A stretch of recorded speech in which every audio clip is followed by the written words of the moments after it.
Arterial supply of the stomach की बात करें अगर, तो ऑब्वियसली फोरगट से डिराइव्ड है, सीलियक ट्रंक ही सप्लाई करेगी। सीलियक ट्रंक यहाँ पे निकलती, जिसकी वजह से I told you J shaped रहता है लेसर कर्वेचर। अब ये जो सीलियक ट्रंक, इसकी 3 ब्रांचेस निकलती हैं। कौन सी होती है?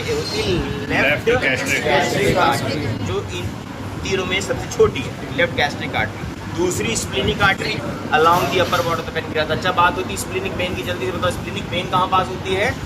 पेनक्रियास के पीछे से। तो ये स्प्लीनिक आर्टरी हो गई। एक और होती है that is common hepatic artery. ठीक, कॉमन हेपेटिक मतलब लीवर और बहुत चीज़ें अलग भी अपार्ट फ्रॉम लीवर, इसलिए कॉमन कह दिया, कॉमन हेपेटिक। तो अभी बात करते हैं सबसे पहले लेफ्ट गैस्ट्रिक आर्टरी। तो you know there was this anterior fold of peritoneum and the posterior fold of peritoneum which was forming ventral mesogastrium, जिसको हम बाद में लेसरोमेंटम कहते हैं। ठीक है, गैस्ट्रोहिपैटिक लिगामेंट भी बोल सकते हो, सभी कुछ इसके नाम।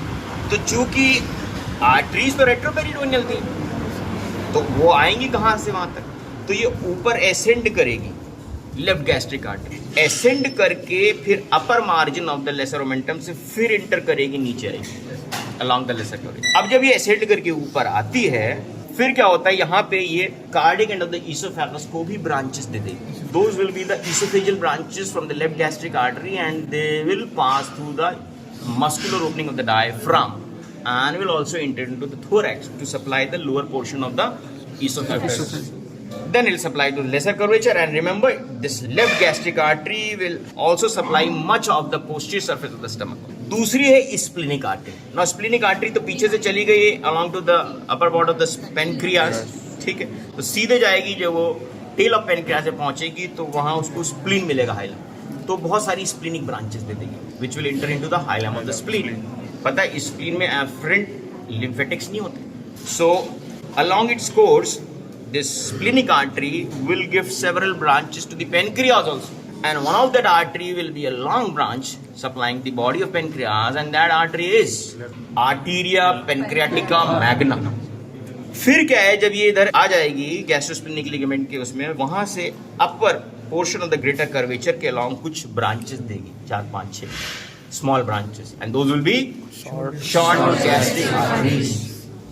फिर कुछ branches नीचे देगी along the greater curvature down below, and those will be left gastroepiploic arteries। Okay, so that means that was the contribution by the splenic artery to the stomach।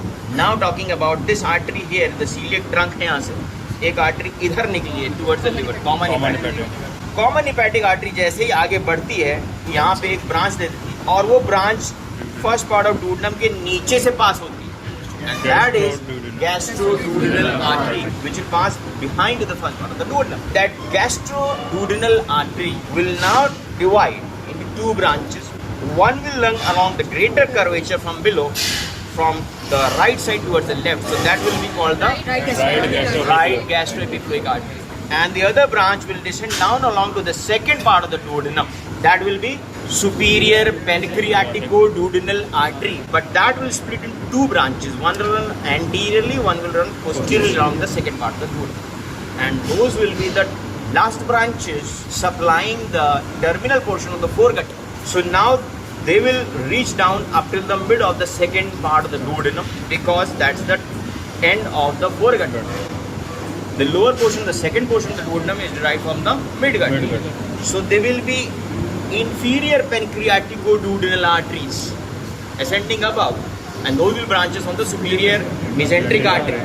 So there will be anastomosis between the superior and inferior pancreatico-duodenal, अर्थात anastomosis किसके बीच में हो रहा है? Celiac trunk और superior mesenteric artery के बीच में anastomosis होता है, at the second part of the duodenum. एक इंपॉर्टेंट पॉइंट ये है कि अक्सर लोग गलत कर देते हैं जब पूछा जाता है कि right gastric artery is a branch of, तो याद रखना कॉमन हेपेटिक आर्टरी जब गैस्ट्रोडुodenal आर्टरी ब्रांच दे देती है, उसके बाद उसका नाम हो जाता है proper hepatic artery. So now from this proper hepatic artery there will be a branch given out, and that's called the right gastric artery. Now this right gastric artery will, there was this leseromentum, it will pass down, and between the space of the 2 layers, anterior and posterior of the leseromentum, it will enter from below along the lesser curvature and will anastomose along the lesser curvature from the left gastric artery.